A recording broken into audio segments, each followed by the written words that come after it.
In front of me is iPad mini, and today I would like to show you how you can set up an alarm clock. Begin by launching Clock app and tapping on Alarms at the top.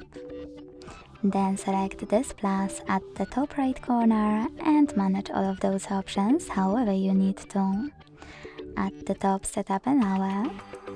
Then hit repeat and click on days of the week that you wish to set up.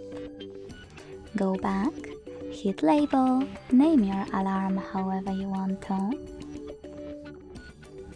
Select sound and click on one of the available ones over here.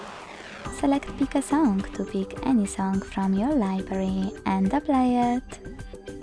Or use one of those sound sources. When you're ready, go back again and use the switcher next to snooze to turn it off or on. To save your alarm, hit save at the top right corner. As you can see, after that, my alarm was successfully added. To switch it off or on, use the switcher next to it.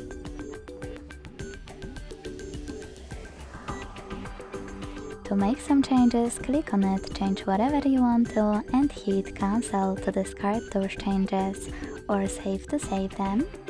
And to get rid of your alarm, click on it. Select edit at the top left corner, then click on it and wait. When you finished, select done. Thanks so much for watching. If you enjoyed this video, leave a like, comment and subscribe. Bye!